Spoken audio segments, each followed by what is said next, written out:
guys, we're back in the garage today. Got this little mini bike here, buddy. Just picked up. It's pretty good. Needs some paint touched up, some stuff like that. It's got some decent tires, some new foot pegs, a very stock Predator. You can see where the frame is getting kind of scratched up and stuff. It's got exhaust on it. Got this cool seat. Everything else is pretty much stock. I'm gonna film some stuff, kind of tearing this down, getting some work done, touching it up, and y'all can see like a little quick before and after.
Alright, so the bike's pretty much back together.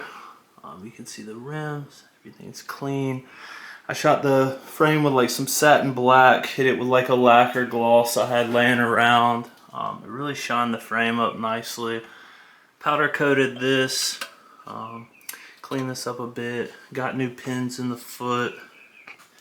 Pegs, let's see. Seat's back on. I kind of adjusted all this stuff up here. Redid some of the wiring down here. I just got to zip tie that stuff up. I normally take the little wire I've showed y'all before where I take it out so that this is still here and you don't just have a hole. but technically this does not function anymore. The wheels turned out really good. Super happy with that Duplicolor chrome. Got the tension on the chain set by the motor. For these smaller frames, I kind of prefer that. Also powder coated this foot peg. They obviously get a lot of abuse, and you can tell it came out really slick.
Alright, so these were all spare parts, like this VM.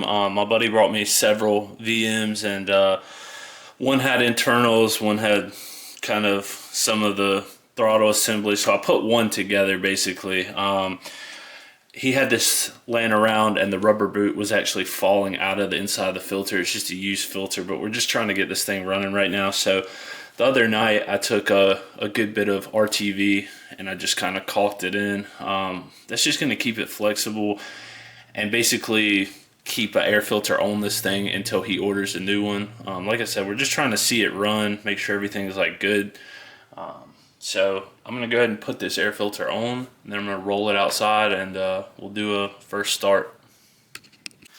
I did just want to take a minute and talk about one last thing. I've showed y'all before, if you don't have the money or the time to go VM, I build a lot of these motors, even ones with billet rods and stuff on these stock Predator carbs. If I can just make one recommendation, you basically make your throttle plate look like this by cutting all the end part off so that there's clearance here, but it still bolts in this point and this point. You run your throttle cable here to this nut so that it hinges like that, and then you make a little rod out of the old factory rod that looks like that. So when you slide the carb in, this can go into that first nut. Let me see if I can line it up like that. And then all you need to do after that is run this spring from this hole over to like the flywheel cover, and put a good bit of tension. That will make sure when you let off the throttle, it returns the carb to like a 0 point. That's all you need. You'll have all that stuff when you remove the governor. If you reference that video I've made before, you'll have these rods to play with. You'll probably have 1 or 2. And you'll also have this spring, because all that is part of the governor assembly. So it's a good way to reuse the governor parts and still get it out of the motor, but still make use of it for your stock setup. I think I did show that in the governor removal video, but if I didn't, I just wanted to cover that real quick. All right, let's give this thing a start. All right, so I'm gonna do a first start. I have not cranked it, I've not done anything since I hooked that up. If I can make one recommendation, just because accidents can happen, put your front wheel against something solid. I'm putting it against my EF hatchback tire. That way, if for some reason you did something wrong or your throttle got hung up, it doesn't just launch and run away or something crazy like that. So let's give this thing a few pulls and see what happens. I'm gonna put the choke on.